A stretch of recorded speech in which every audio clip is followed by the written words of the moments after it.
Hello guys, welcome back to our YouTube channel. Today in this video we will discuss on a very important topic that is related to transformer FLC, that means full load current calculation.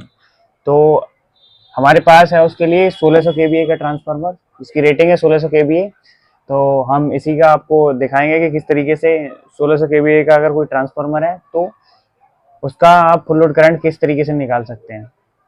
तो सबसे पहले हमें एक basic फॉर्मूले की ज़रूरत पड़ेगी जो कि मैं लिखता हूँ यहाँ के B A equal to V I. देखिए ये फंडामेंटल फार्मूला होता है ट्रांसफार्मर की पावर का, क्योंकि ट्रांसफार्मर की रेटिंग जो है वो के बी ए में दी होती है।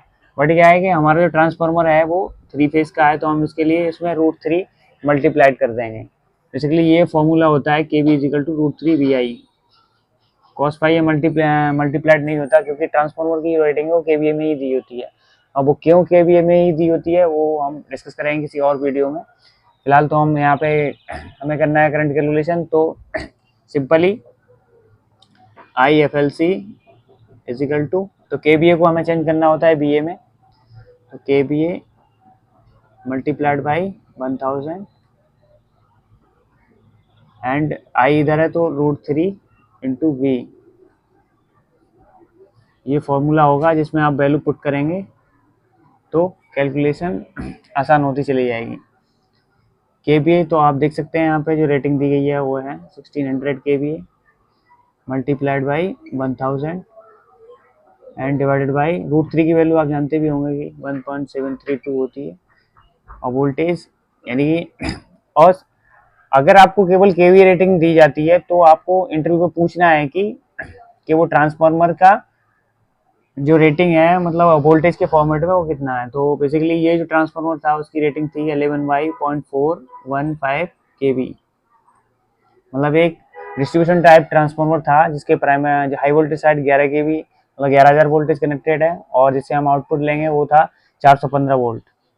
केवी का मतलब है यहाँ दशमलव भी लगा हुआ है, तो जो 415 वोल्ट हमें सेकेंडरी साइड मतलब high voltage low voltage side देगा। तो 1.732 मल्टीप्लाइड बाई, तो हम बेसिकली अभी जो कैलकुलेशन कर रहे हैं वो प्राइमरी साइड का है, प्राइमरी या हाई वोल्टेज साइड। बेसिकली मैं एक बात आपको इम्पोर्टेंट बताना चाहूँ तो ये है कि ट्रांसफार्मर में कोई भी प्राइमरी या सेकेंडरी वाइंडिंग इसी नाम की कोई चीज़ होती नहीं है। प्राइमरी या सेकेंडरी साइड रियली एक होता है हाई वोल्टेज साइड और एक होता है लो वोल्टेज साइड। जब आप ट्रांसफार्मर के नेम प्लेट पे भी देखेंगे जैसा कि पिक्चर में दिखाया गया है, तो उसमें केवल हाई वोल्टेज साइड और लो वोल्टेज साइड दिखेगा। वैसे हाँ ये तो हम अपने थ्योरेटिकल टर्म में पढ़ लेते हैं कि प्राइमरी और सेकेंडरी, बट होता हाई वोल्टेज साइड और लो वोल्टेज साइड ही है। तो अभी हम अपने वापस टॉपिक पे आ जाते हैं।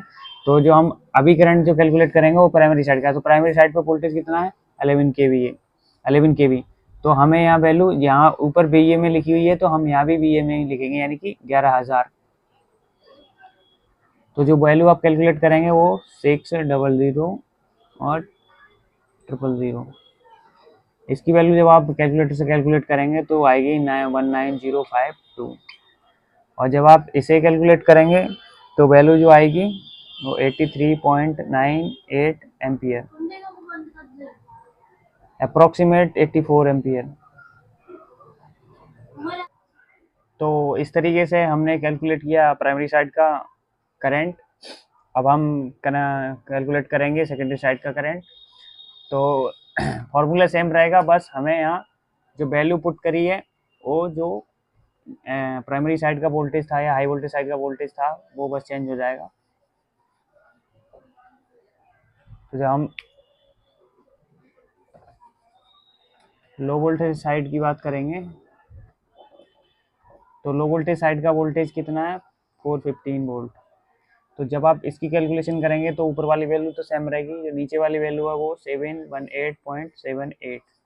तो जब आप इसे कैलकुलेट करेंगे तो जो वैल्यू आएगी वो आएगी 2225.99 एम्पियर।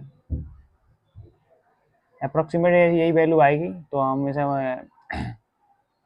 एग्जैक्ट ले लेते हैं 2225 एम्पियर। तो इस तरीके से आप प्राइमरी यानी कि हाई वोल्टेज साइड और लो वोल्टेज साइड का जो है वो करंट कैलकुलेट कर सकते हैं किसी भी रेटिंग के ट्रांसफार्मर का। यदि वो एमवीए में दिया गया है तब भी आप उसे केवीए में चेंज कर सकते हैं। बस आपको ध्यान रखना है कि जब आप प्राइमरी साइड का या हाई वोल्टेज साइड का जब करंट कैलकुलेट कर रहे हैं तो आपको जो वोल्टेज यहाँ पे रखना है वो हाई वोल्टेज साइड का रखना है, और जब आप लो वोल्टेज साइड का करंट कैलकुलेशन कर रहे हैं तो आपको लो वोल्टेज साइड का वोल्टेज यहाँ पर रखना है। तो जो वैल्यू आएगी वो एग्जैक्ट आएगी। बट जो ये वैल्यू आई है, ये वैल्यू आई है 100% लोड पर। अब सेफ्टी फैक्टर के कंसिडरेशन के कारण हम कभी भी 100% लोड कनेक्ट नहीं करते ट्रांसफार्मर पे, तो अप्रोक्सीमेट वो हम 75% लोड ही कनेक्ट करते हैं।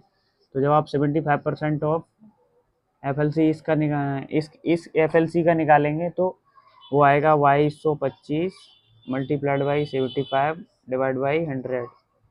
तो वो जो वैल्यू आएगी लगभग 1688.75 एम्पियर।